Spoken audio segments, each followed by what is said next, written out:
Hey, good afternoon and welcome to Coping with COVID, updates on the pandemic and information to help you thrive and survive COVID-19. It's brought to you in part by SCDHEC and the City of Columbia Office of Business Opportunities. I'm Tre Tailor, and the old adage is you are what you eat.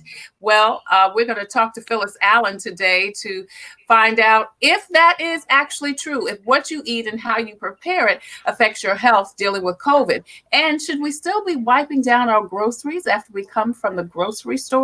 We'll talk about that next on Coping with COVID. But first, let's get into some COVID community updates. DHEC and Prisma are continuing their ongoing COVID testing. For the most up-to-date listing, you can go to scdhec.org and also go to prismahealth.com. Now, if you live in Richland and Clarendon counties, you can call 911 Monday through Friday from 9 a.m. until 5 p.m. to get info on COVID testing. And also, if you'd like to organize a COVID test in your community or at your event, email acc/testing@dhec.sc.gov or call 803-673-6110 from 9 a.m. until 6 p.m. Monday through Friday. Now, there are a couple of drive-through and mobile testing sites this week. Tomorrow at Brooklyn Baptist Church on Sunset in the West Columbia area, or Casey, they're holding a drive-through COVID testing this Tuesday from 10 a.m. until 3 p.m. Also, Tuesday through Thursday from 10 a.m. until 4 p.m.,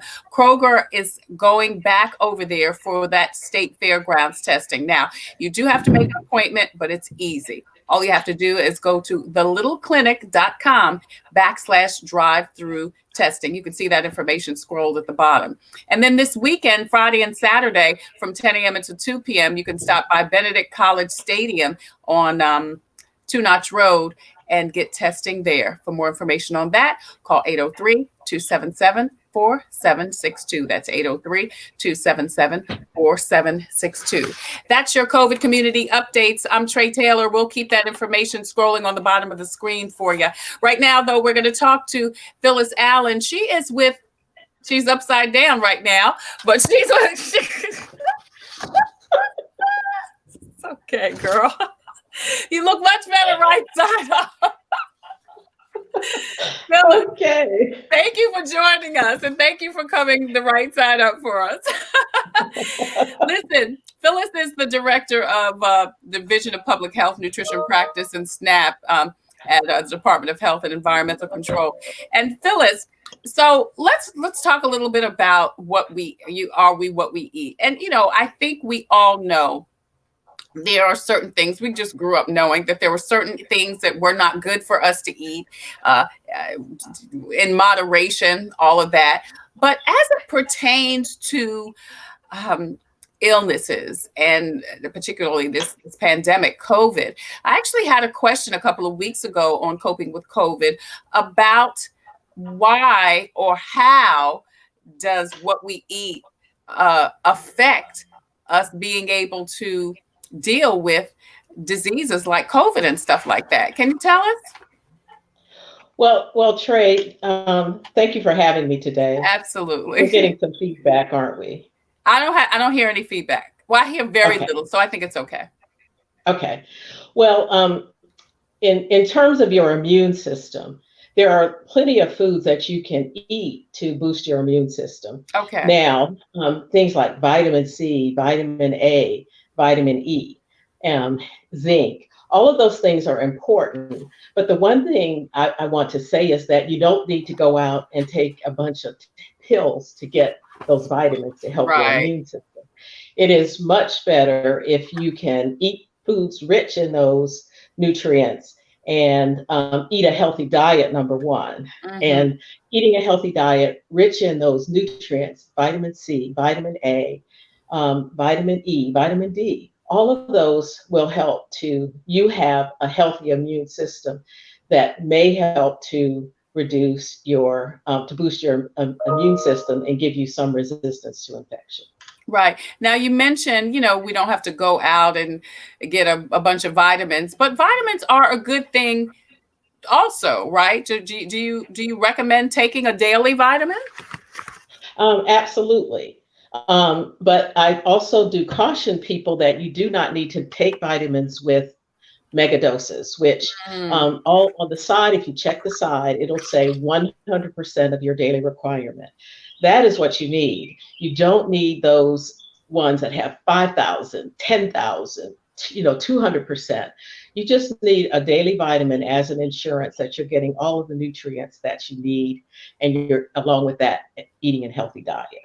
And I'm sure, is there something, well, because I'm sure it depends on who we are, what we're susceptible to, what our family background is.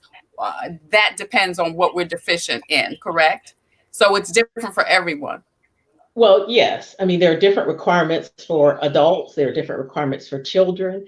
If you're not eating a healthy diet, of course, you're going to have greater deficiency. You may have greater deficiency. So it depends on your diet and what you're eating, and whether you're going to be deficient. Right. So in that, is there something that we should all be taking? I take a vitamin C every day, and then I take a multivitamin. Um, Yes. and actually I give it to my grandkids. That was not the multivitamin, but the vitamin C and the little gummies. Mhm. So is that just across the board something we should be taking? Yes, vitamin C is a good thing to take. Um, One of the things about vitamin C is that it's a water soluble vitamin. So excesses are not stored in your body, they're actually eliminated in your urine. So you're going to have a vitamin C rich urine, Mm, but it's very difficult to overdose on vitamin C for that reason. really? Uh, Phyllis Allen is with us. She's with DHEC. Want to thank you guys for joining us on Coping with COVID. I'm Tre Tailor. Hey, Phyllis, Rhonda Perry says her doctor said she would only need them if she had a deficiency, and to incorporate a healthy diet of raw veggies and plenty of water. That's pretty much what you said, right? Yes, yes. And raw veggies, low in calories, high in fiber, lots of water. That's important to eliminating every day, having a bowel movement every day. So those things are good. Yeah. Sunshine Pollard, thank you so much for joining us, beautiful. Sunshine says vitamin D is definitely necessary. Do you agree with that? Correct. Because I remember a couple of years ago now where all of a sudden everybody needed vitamin D because we weren't getting enough sun. Correct. Yeah. That's correct. And many doctors are now prescribing larger doses of vitamin D. So if your doctor has prescribed a larger dose of vitamin C, then take it. But unless you've had a test to see where your vitamin D levels are, you should not take large doses of vitamin D unless you're working with your doctor. Hmm. Because vitamin D is one of those fat soluble vitamins that are stored that is stored in your body. And so you don't want to get too much vitamin D. Now, what But is if your that? doctor, go Right. ahead. No, I was going to say, what does that mean, though, Phyllis, when you say it gets stored in our bodies? Does that mean it doesn't come out like it should? Right. It accumulates and accumulates. And if you're exceeding your daily requirements, the excess will be stored in the fat essentially the fat in your body. And Right. so until you need it, it's going to stay stored there. And then once you have a few days when you may be deficient, your body's going to pull on those stores to supply adequate vitamin D to your body.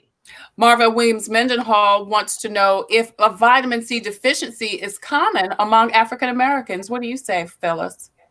Yes, it is. Is it? Part of that is that our skin is darker, and so skin does not have the same impact on our skin as it may be people of a lighter complexion. So we may need more vitamin D, and they have found that vitamin D deficiency is common in African Americans. Really, really. Wow, that's interesting. And is that because I know you said it's because of our skin? It's because we don't go out in the sun as much? Right. You need about 20 minutes exposure to vitamin D for your body to process the hormone in your body to make vitamin D. Hmm. Richard Conklin just joined us. Thank you so much, Richard. He says his doctor just prescribed vitamin D2 to him. Now, how is that different than regular vitamin D, Phyllis? Well, it's another form of vitamin D, and I'll have to look that one up. Vitamin D3 is generally what they prescribe, but it may be in how the body processes the D2. I'm going to have to Hmm. look that one up. Don't know that one offhand. Right, right. We're But if your talking. doctor has given it to you, then it should be safe to take. Right. Thank you, Richard. We're talking to Phyllis Allen. She's the director of the Division of Public Health Nutrition Practice at SCDHEC. And we're talking about you are what you eat. How, as we're heading into this COVID world, how one, why we are so, seem so, uh, we're a target. I mean, we're just a target. And how you can eat to live, how changing your diet and maybe eating the right thing, taking the best set of fruits and vegetables and vitamins, a good combination of all of that will help protect us from illness. Now, Samantha Gleaton, Phyllis says, what about zinc and elderberry? What do you think about those two? Well, zinc is something that is important to your immune system. Yes, that's a good thing to take. Elderberry is one of those deep purple or black, almost they're almost black, like a black blueberry, and it should be high in antioxidants and phytochemicals, which are good for your body. So Mhm. yes, that is probably a good thing that you can, if you're eating elderberries or drinking a little elderberry juice. Got to be careful with the calories if you're drinking the elderberry juice because it's very concentrated in sugar. Wow. Okay. Yeah. And I want to talk about sugar in just a minute. Marvell said she asked because she said she's vitamin D deficient and it was prescribed by her doctor. Yes. Now, Sunshine says no dairy, no gluten, and no soy. Are those three things that you would say are not good for, as far as keeping your body healthy and strong so that you can fight off anything coming at you? Well, gluten is a wheat protein, and some people have a sensitivity to gluten. It can cause GI distress. It can cause diarrhea. It can cause cramping. Not everyone has a sensitivity to the gluten protein. Right. So to say that that is one thing that will keep you healthy to help your body stay healthy, no, I can't say that. But if you have that sensitivity and eliminate gluten from your diet, you're going to be healthier because you're Mhm. not having all of those associated symptoms. And then the evidence about calcium, I know there's things that people think about milk and dairy intake. In African Americans, lactose intolerance is very common. Is it? But there are people that can eat dairy and low fat dairy and natural cheeses that have no problem with it. And so, if your body is able to tolerate those foods, yes, it's just part of a healthy diet. Calcium is important for your bones and your teeth and your brain and your heart. It's something that your body uses. So, if you are lactose intolerant, for instance, and cannot get calcium, through milk and dairy, then of course it's going to be important for you to have a supplement. If you're drinking soy milk, make sure that that milk is fortified with calcium because soy is not a natural source of calcium. And there are some juices that are fortified with calcium and it's in a highly absorbable form. So your body will use that calcium um, from the fruit juices where it's fortified. Yeah, thank you. We're talking to Phyllis Allen. She is the director of the Division of Public Health Nutrition Practice at SCDHEC. And you're watching Coping with COVID. I'm Tre Tailor. It's brought to you by DHEC and also the Office of Business Opportunities with the City of Columbia. So, Phyllis, in talking about how to eat and cook so that we are healthy and strong enough so that we can effectively fight off some of these things. What would you suggest are some good foods? I mean, we already talked about vitamins, and as you said, there are lots of vitamins out there, and I guess it just depends on each one of us what we're deficient in, to figure out what vitamins we need to take. But you also said eating. We shouldn't just Mhm. rely on you. We can't eat 10 chocolate chip cookies a day and then take our vitamins and think we're okay. Right. Correct. That's absolutely correct. But Yeah. let me say the first thing is to follow the advice of the infectious disease experts who are out there. Wearing a mask, washing your hands frequently, social distancing. Those are the best things you can do to protect yourself against COVID-19. Yeah. And then, thinking about eating a healthy diet, lots of fruits and vegetables, whole grains, also eating healthier fats. Mm-hmm. Getting plenty of sleep. We must not forget sleep, because when your body's worn down, your resistance is worn down. So plenty of sleep in addition to a healthy diet. When you're eating, you want to focus on dark green, purple, orange fruits and vegetables, because those are loaded with phytochemicals and lots of antioxidants that help to protect your body and boost your immune system. Phyllis, want to say, Vicky Mueller says, "Hey, Sarah." Phyllis at Hey, Sunshine Sarah. Pollen says, "Excellent discussion." And my nephew Manuel out in California says, "Hi, Auntie. Hey, honey. Thank you so much for watching Coping with COVID." So, it's almost like when we grew up and we saw with the little plate with the sections cut out, Phyllis, Yeah. Yeah. and the smallest one was the sugars and the bread, but the largest one was the vegetables. And what I Yeah. always heard and what we learned was have your plate look colorful. Right. Eating from the rainbow is one of the best things that you can do for your body. And if you think about your plate tray, divide your plate in half. That half of your plate should be filled with those beautiful, colorful vegetables. Now, we don't want to load them up with unhealthy fat, but So repair them with olive oil. what's unhealthy fat, Phyllis? Okay. Any fat that is solid at room temperature is that artery clogging fat that is not good for your heart. Mm-hmm. So, lard, number one. A lot of that fat, like if you cook with a ham hock, for instance, and you chill that dish, what happens? That big layer of solid fat on top. That's not good for your heart. So try olive oil or corn oil, any of the healthy oils that are liquid at room temperature. Those are the best oils for your heart. Olive oil is the best.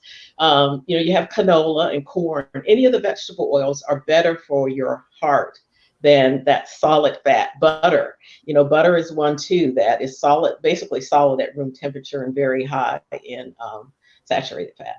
Let me ask you something, Phyllis. This is a personal question. I don't eat meat, so I use non-dairy butter. Is that okay? That's good. Okay. That's good. And being a vegetarian is wonderful, correct? You are a vegetarian? It is for me. Yeah. It depends on who you ask. It is for me. Right.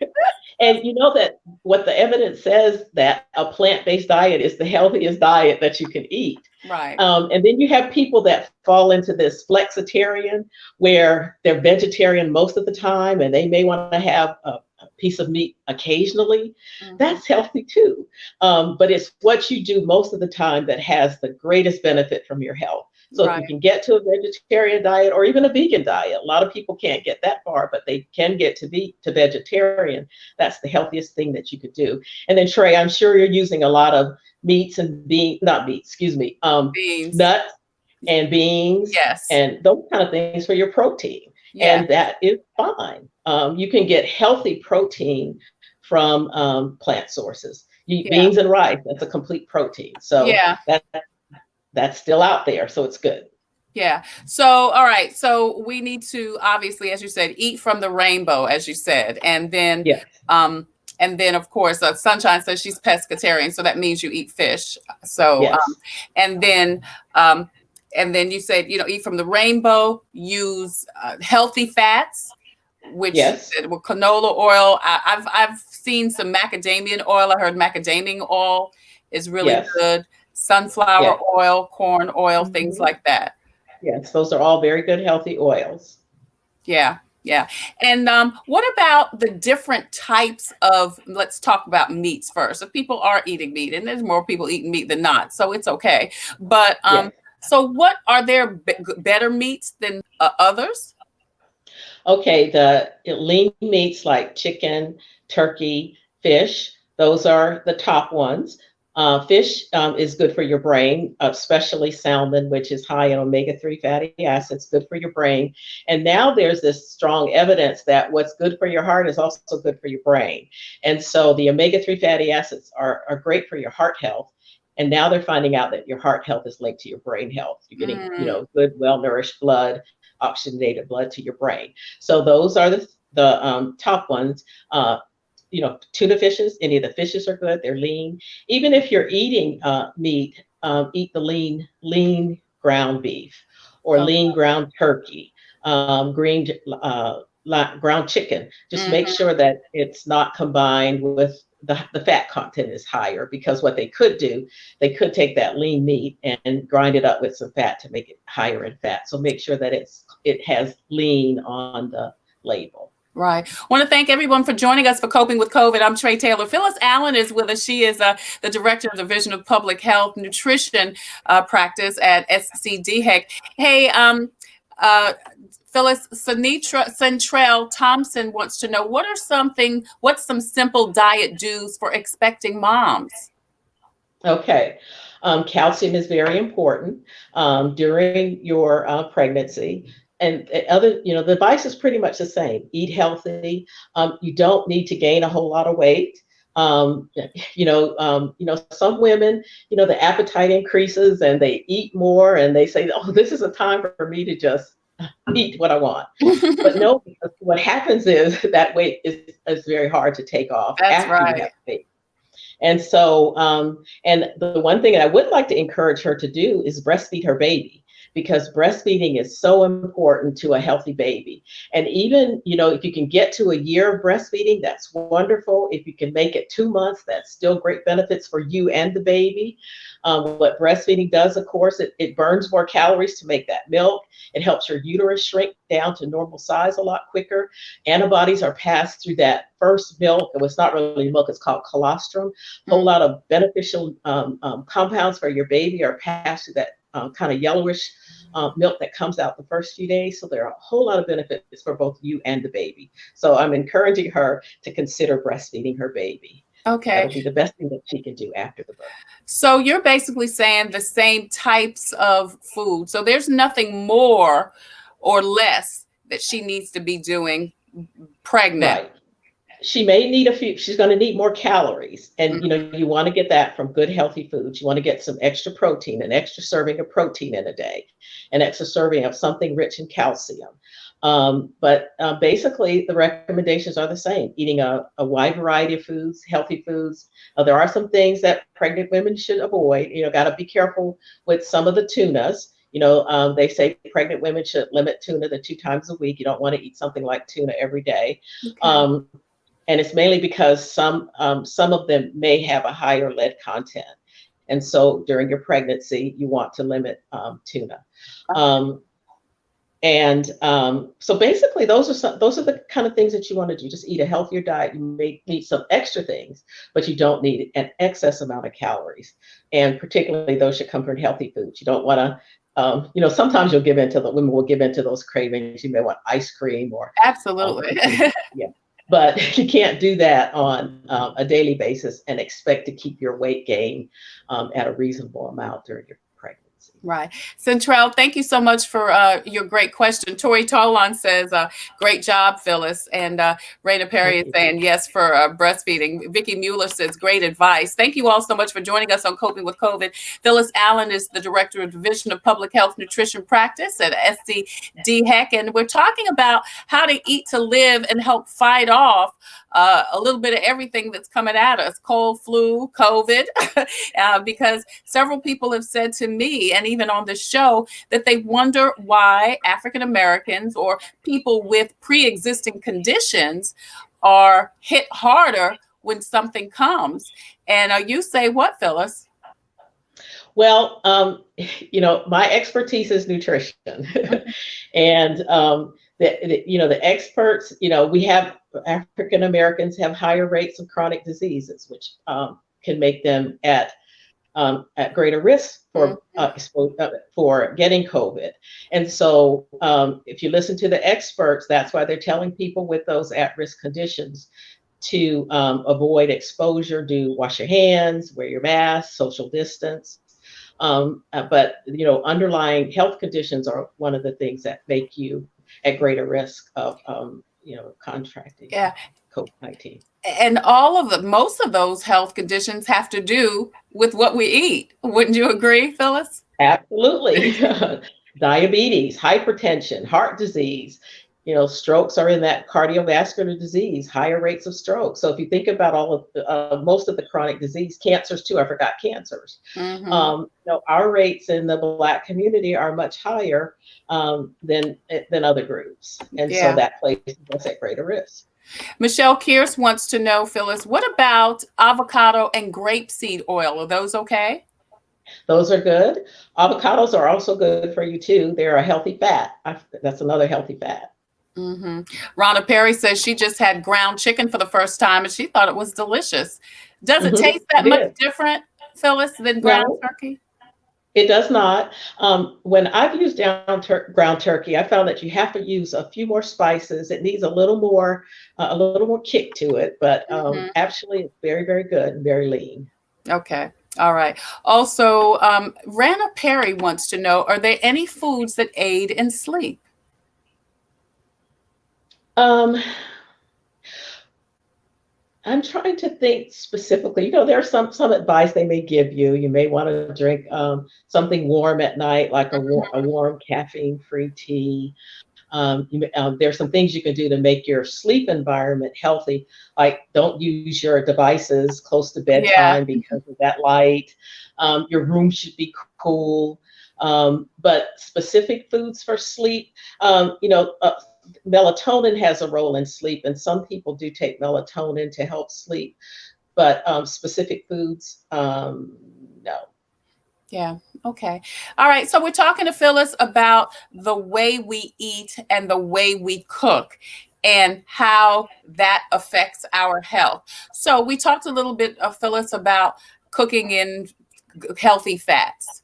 What about Yes. the air fryer? Is the air fryer better? Are you familiar with the air Oh, fryer? absolutely, because you're still getting that crisp fried texture to your foods, and you're using very, very little fat. And so that's a great way to have to kind of mimic the fried texture to foods and Right. taste. To have it fried, but be a good fried food. Good fried, yes. Yeah. Let's talk a little bit about sweets. I remember I grew up with a mother that made a cake every Me Saturday. too. Me too. And I have a sweet tooth. That's why I said, when we talk about, being a vegetarian, you could be a vegetarian, not eat meat, and eat, like I said, I love to say 10 chocolate chip cookies and a salad, and you still be just as unhealthy as someone Right, who's eating a pack of bacon a day, right.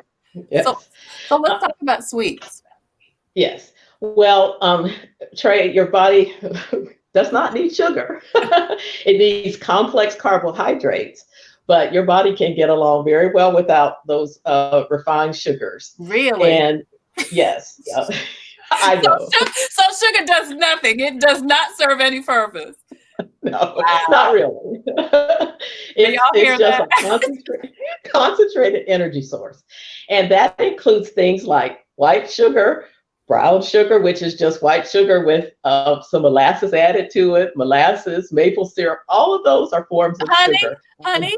Honey, agave, it's just the source of where it comes from. So it still has the same effects on your blood sugar. And particularly for people who have diabetes or maybe pre diabetic, those are things that you really want to watch in your diet Mm. because they will elevate your blood sugar, will go up very, very fast. And then when that happens, it's going to come down very fast. And that, you get into that cycle that creates hunger. And, so yes, your body can do very well without sugars. Yeah, Con- Vicky, con- Vicky Mueller says, "Oh no, me too, Vicky." I wanted her to say, "You need it for something," because that's no, there's, so. you can do So you without don't it. need it for anything.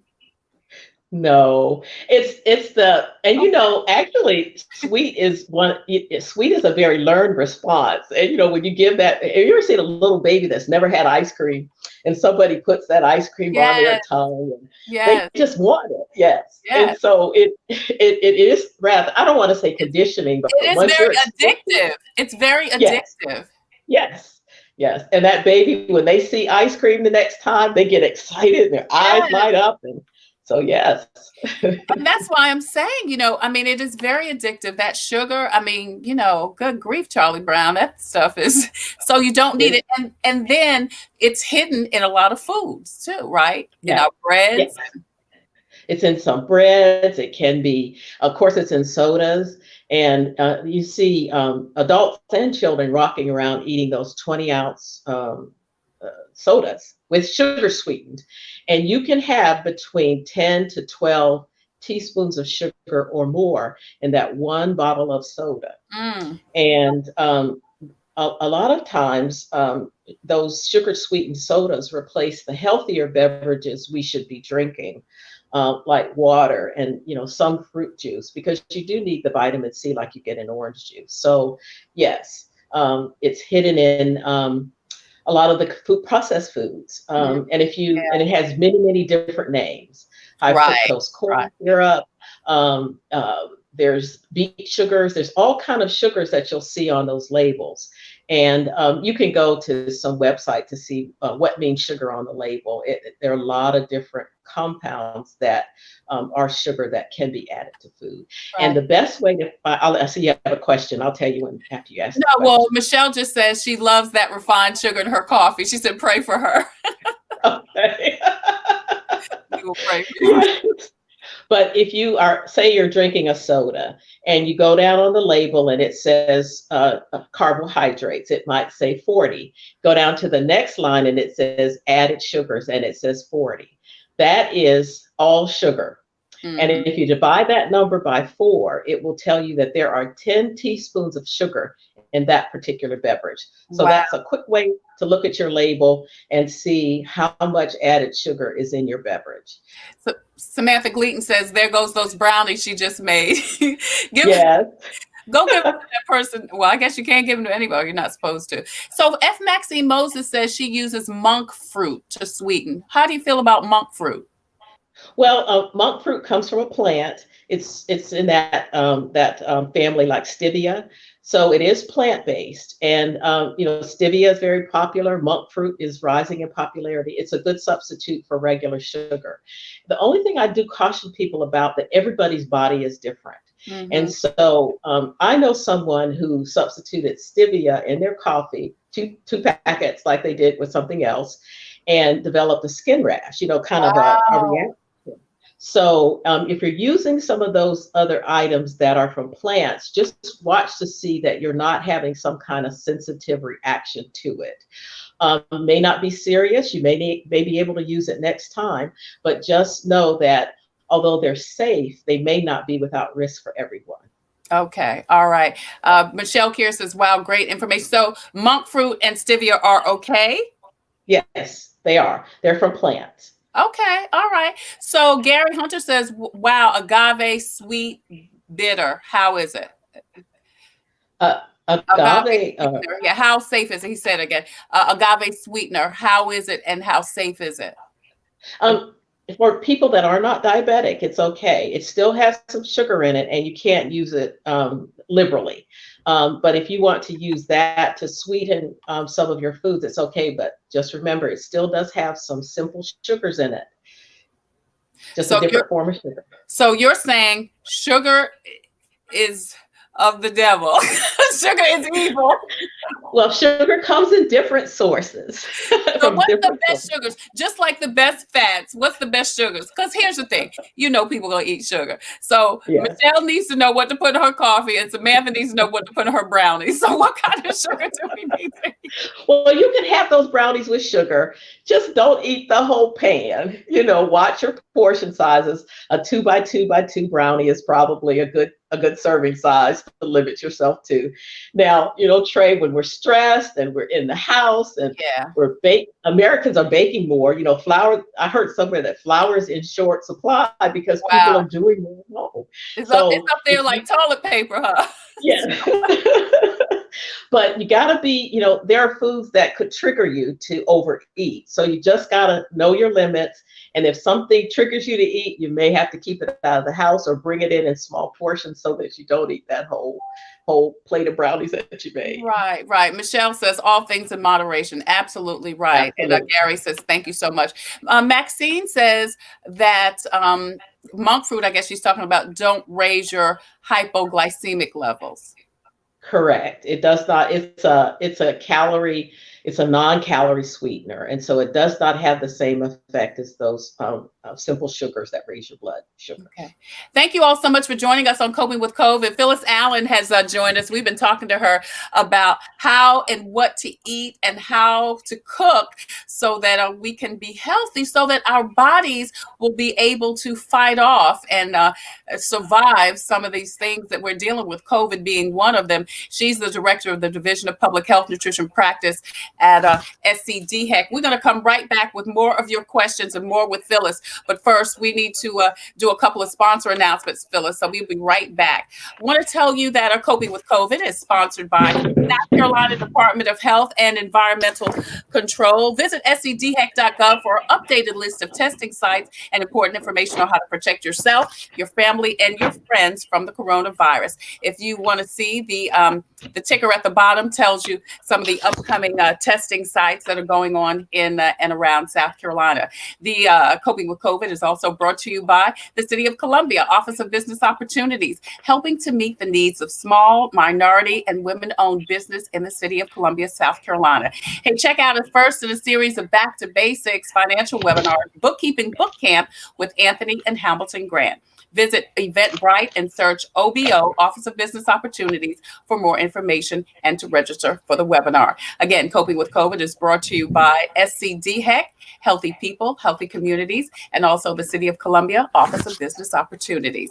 I'm Tre Tailor, and Coping with COVID is going to be moving to the company page. So please make sure you go over to the company page and like and follow Tailor Made Productions. So not only you can watch Coping with COVID, but you can be up to date on all things related to COVID. I'm Tre Tailor, and Phyllis Allen rejoins us. She is the director of the Division of Public Health Nutrition Practice at SCDHEC. Ronna Perry wants to know, Phyllis, do you have any ideas on taking cardamom oil for digestion? Are you familiar with that? I'm not familiar with cardamom oil, but I can research that a little bit and I can message it to you, Trey, but not familiar enough with that one to make a statement about it today. Okay. Gary Hunter says when using fruit in smoothies, his doctor recommends only 2 fruits because of the sugar. Is that correct? That's correct. Because you could load up that smoothie, which you are doing to be healthy and get more fruits and vegetables in. So you want to limit it to probably 2 fruits and use more vegetables than fruit in that smoothie. Right. And I was going to ask you about vegetables because usually in my smoothies, I'll do a banana and strawberry. I always do a banana just because of the texture. And then I'll either do blueberries or strawberries. I'll put some vanilla yogurt, not vanilla, just plain white yogurt, whatever color it is, just plain yogurt in there. And then stuff in, I usually do kale or spinach. Okay. Is that Sounds good? Sounds good? That sounds good. And never, ever put sugar in there or honey.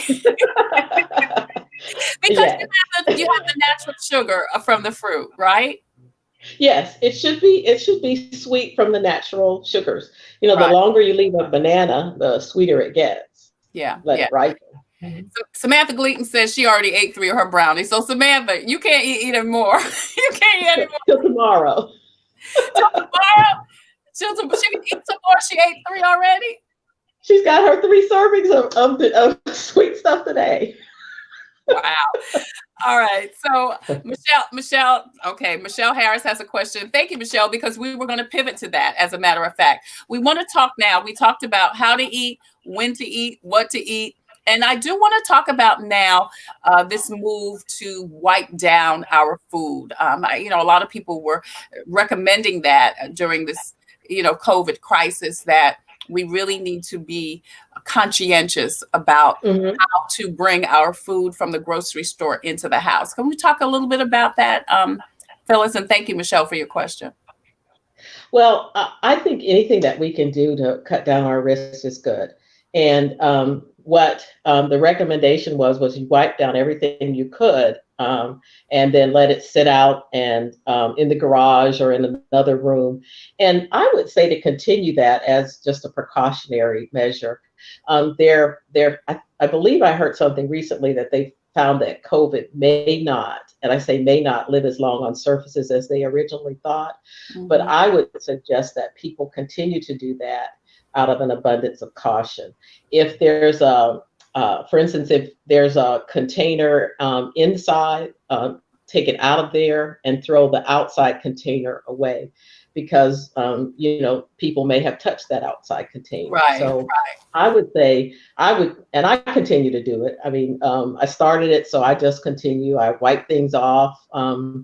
And leave them in the garage for a period and then bring them into the house. Now, you can't do that with some things, but you Right. can wipe your milk carton off. You can wipe your milk cartons off. And then if you bring them into the house, if you set them on the counter, I would say put paper towel down on the counter while you're wiping everything down. And then once you've got everything wiped down and in the refrigerator, then wipe down and disinfect your counter again.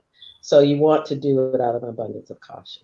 All right, so that's as far as the actual stuff on the outside. What about the actual fruit and veggies, like, stuff, whether it be strawberries or grapes or collards, some of those loose vegetables? How do we handle washing those?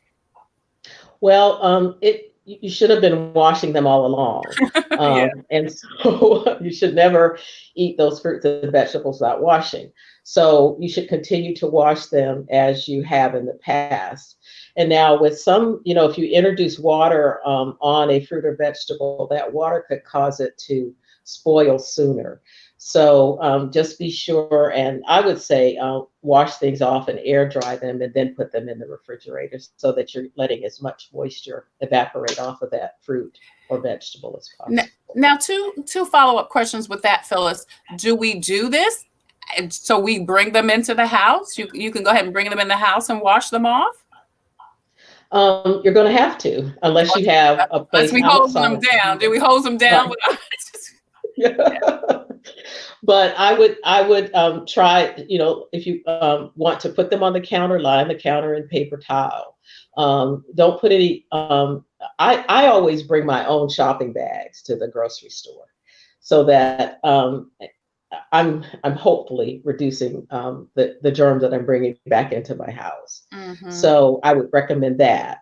But you got to get it in the house at some point. Just be as careful as you can about washing and where you set it. Don't set it on your counter or your table. Now, is it, and Allison, Leslie Aristide is watching from Florida. Thank you so much, Allison. And I was going to ask this next. So she wants to know, what about the fruits and vegetables from the garden, hot or cold water? And I want to ask about hot and cold water from the garden and from the grocery store. Mm-hmm. Well, washing is the good thing to do. They even say no water when you're washing your hand. I mean, cold water is better than no water. No water. So as long as you're washing your hands for those, 20 seconds that they recommend, you're still removing all of the bacteria from your hands. So I would say washing your fruits and vegetables is better than not washing them. And you should, as always, you always wash your fruits and vegetables when you brought them in from the garden, and you should continue to do so. And so you're saying it doesn't matter if it's cold or hot water? No, as long as you're washing them. Okay. Here's another question, Phyllis. What about, is it okay just to do water? Because I know that there's some veggie or food washes out there, some stuff that says wash your food in this. That's a personal choice. I think washing the vegetables is the most important thing. If you want to use those, they're fine. But just washing your vegetables using a brush to wash the surface completely is also a good idea. Okay. Maxine Moses says that she saw an article that said COVID-19 can be passed through fruits and veggies. She says she juices 80% veggie, 20% fruit, and she never peels them, but she washes them in vinegar and water. Okay, that's fine. Fine. Vinegar, yeah, that's fine. I know a lot of people do that, and that's fine. Right. And the fact that she's juicing, is that okay? Is that, I guess, well, it's a little bit different than being a smoothie, but juicing. Right. And I'd like to see the source. I mean, I don't know. I haven't read anything about COVID being passed through fruits and vegetables. But if you're peeling them, you still need to wash them first, even though you're peeling them. So you need to peel them anyway. And now, Michelle Keir said earlier, going back to food and cooking them, that grilling is a good option. Is grilling Mhm. better than frying or baking? Where does it stand in the best way to prepare our food? Well, grilling is considered a healthier option. Now, you don't want to char your foods, Hmm. because that the charring of the foods, there's some link to cancer, so you don't want to do that. But grilling is a very, very acceptable option, and a low fat option for preparing your foods, meats, and you can even grill lots of vegetables on the grill. Fruits, grilled pineapple is wonderful. I found you can grill almost any kind of fruit or vegetable. It tastes wonderful with that little smoky flavor on it.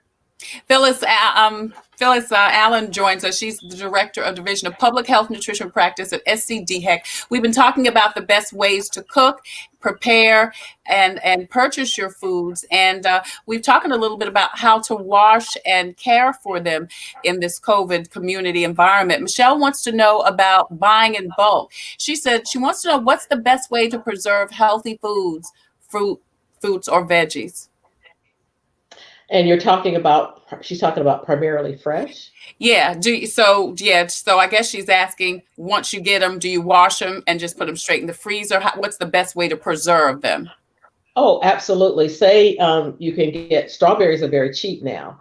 You can wash them, let them air dry, and what you should do so they're not all clumped together, put them on a non piece of wax paper on a cookie tray, put them in the freezer, and then drop them in the Ziploc bag.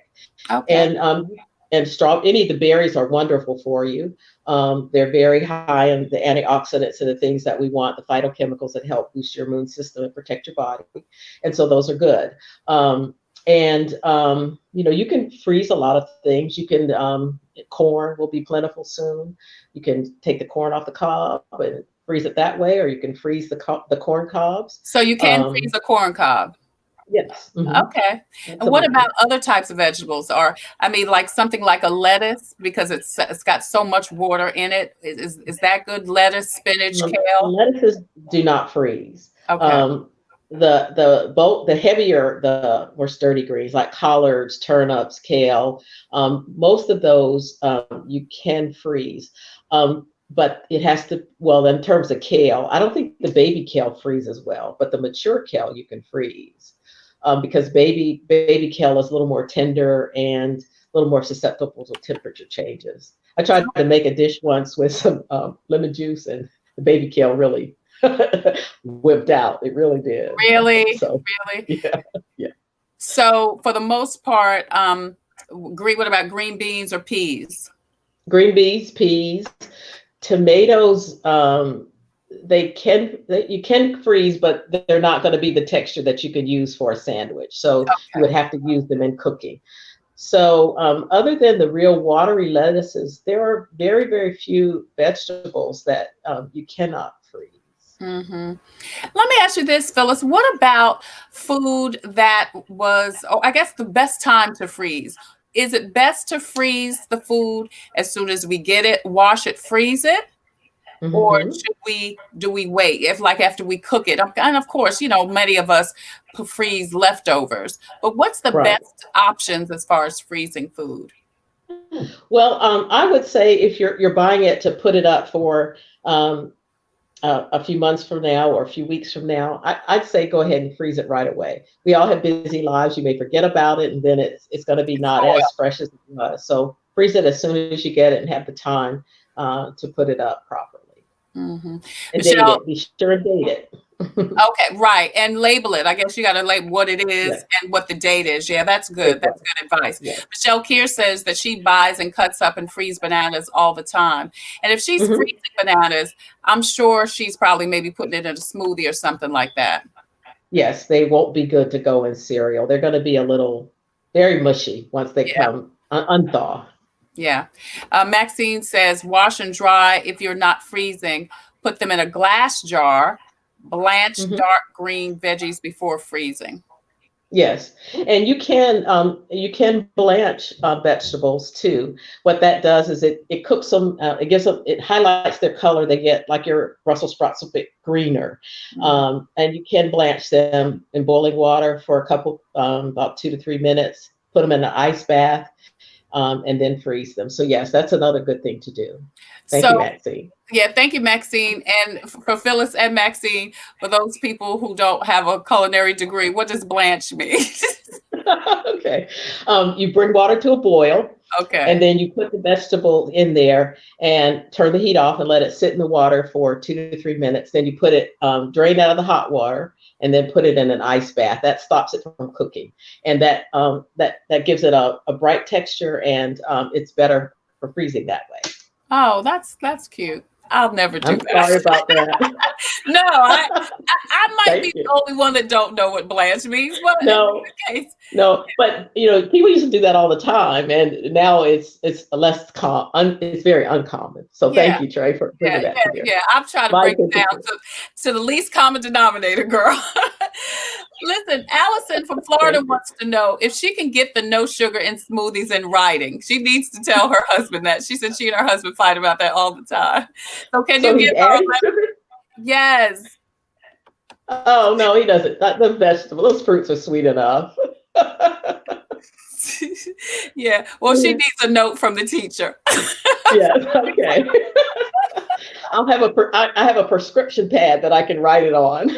All right, Allison, I'm going to give Phyllis your information and she's going to send a prescription for no sugar But in smoothies. yes, it's not like a doctor's prescription pad. It's just a fruit and vegetable prescription pad.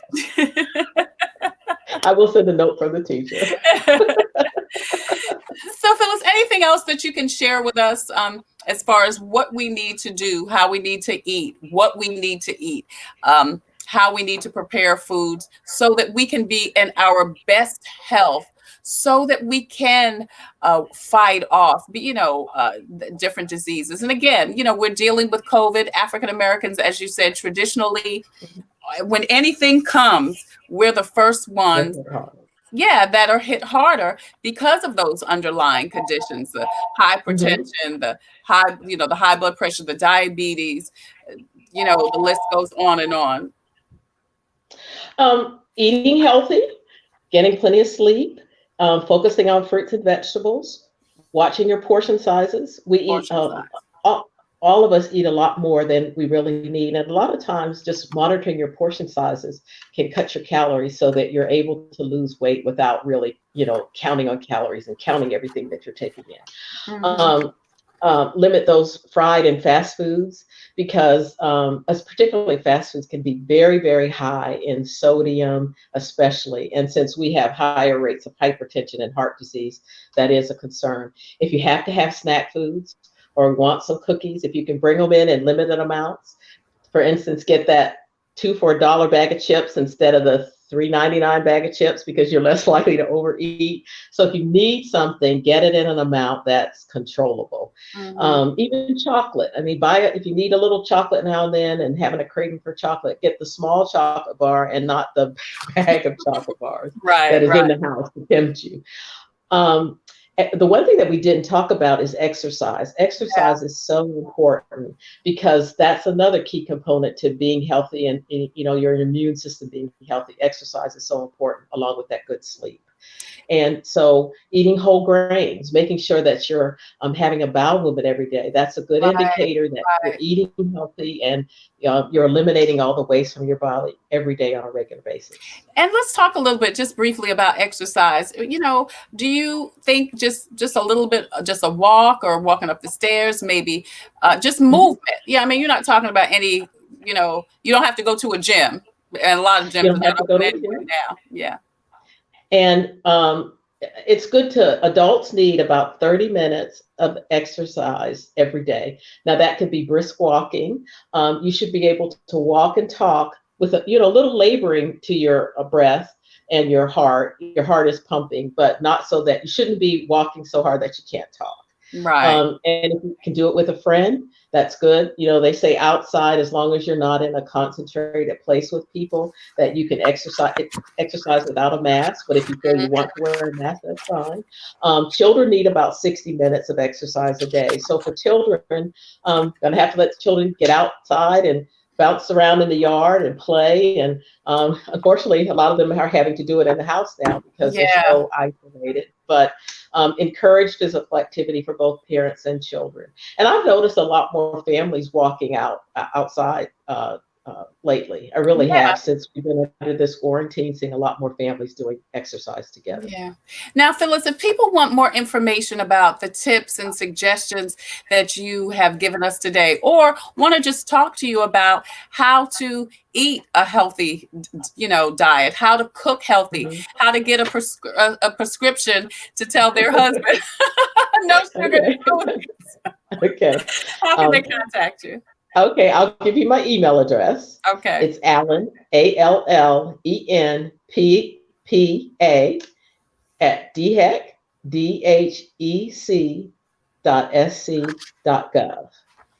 Okay. Say it again. Allen, ALLENPA at dhec.sc.gov. Uh, And I can give you my telephone number. May take me a little longer to get back to you on the telephone. yeah. Especially if a lot of people are calling, but it's 803-898-0809. Now, typically, and I guess you guys are not doing this right now, but typically you are able to go out and do seminars and a different education for different Yes. groups and organizations, right? Correct. We do have a team of registered dietitians and nutritionists that go out to community groups, senior centers. We go to schools, but all of that is on being suspended now because of the pandemic. And Hmm. so once we know that we can safely be out among people, we will resume that again. And they can contact me at that same number and email, and I'll link you up with the staff that do go in the communities and provide that service. Awesome. Phyllis, thank you so much for joining us today. You have been just such a Thank you, wealth of Sherry. information. And so thank you all so much for joining us and for wanting this information. I think giving people nutritional information, how to eat better, how to cook better, is one of the most Yes, challenging things because we don't want it to is. stop eating.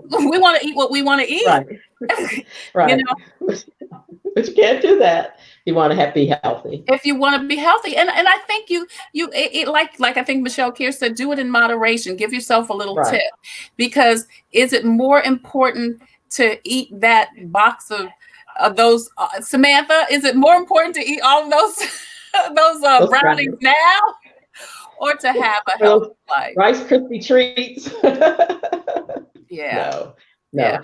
And there's nothing wrong with a little a dessert now and then. And I Yeah. always say, share your dessert with your husband or your children. One dessert can go a long way. Yeah. So, because they're supersized, we have supersized desserts these days. So buy one dessert and share it with everybody. Everybody gets a little taste and save some calories. Yeah, you get a dessert. You get a dessert. You get a dessert. Everybody gets a little bit of the desserts. Um, Michelle Keir says, really appreciate all of the great information. Vicky Mueller says, love this. Michelle's got great information. She says, basic information, nutrition information is available at scdhec.gov and the USDA website. Thank you, Michelle, Yeah. so much for that information. And and then there's another line. There's a DHEC info line that if you have a question, if you send a question to that line and it's related to nutrition, either I will answer it or one of the other nutritionists on our staff will answer that question. So that's another way that they can reach out and get good nutrition information from nutrition experts. Great. Phyllis, thank you so much for joining us today. And you guys continue to post and share this information so we can get this great information out to the masses. Now, please be sure to follow me on Facebook. Don't forget that we're moving Coping to COVID to the tailor-made production page. So please make sure you like and follow that page so you can not only watch the Coping with COVID broadcast, but you can get up-to-date information about COVID. Also, like and follow me on Instagram and on YouTube. Now, if you you have a COVID-related message, product, or service that you would like to share, I'd love for you to be part of Coping with COVID. Please inbox me at the Tailor Made Productions page or email the tailormadeproductions@gmail.com. That's the tailormadeproductions@gmail.com. You'll see the information scrolling on the bottom of the screen. Now, let's talk about how you can be part of Coping with COVID so that you can reach a wide ranging audience and join entities like SCDHEC and the City of Columbia as a sponsor. Tuesday, tomorrow, triple board certified infectious disease specialist Dr. Alexia Gaffney is going to join us on some updates and more symptoms on COVID. Wednesday, so glad to have DHEC's own South Carolina epidemiologist, Dr. Linda Bell. And then Thursday, we're going to talk with WIS-TV sports director Rick Henry. He's going to give us a sports COVID update coming up. That's Thursday on Coping with COVID. Phyllis, I usually leave with a reading from Jesus Calling. And today, if you'd like to stay and listen, it says, when you approach me in stillness and in trust, you are strengthened. You need a buffer zone of silence around you in order to focus on the things that are unseen. Since I am invisible, Jesus says, you must not let your senses dominate your thinking. The curse of this age is to overstimulate your senses, which blocks out awareness of the unseen world. The tangible world still reflects my glory to those who have eyes that can see and ears that hear. Spending time alone with me is the best way to develop eyes and seeing ears or hearing ears. The goal is to be aware of unseen things, even as you live out your life in this visible world. That's Jesus Calling for today. You can go to jesuscalling.com to get your own copy of one of my favorite prayer journals. Once again, thank you so much. Oh, Samantha says, there goes her brownies. You just use it, make one brownie at a time, Samantha. Tell her that there's a healthier brownie that you can make from black beans or other beans, and I'll look up the recipe and send it to her. Give you some fiber and protein. Yeah, Samantha, what about, Phyllis is going to share a black bean brownie recipe. Yes. Let's have those, Samantha. Thank you, Phyllis, so much for joining us. Thank you guys Thank again you, for joining us on COVID. Take care. God bless and stay safe.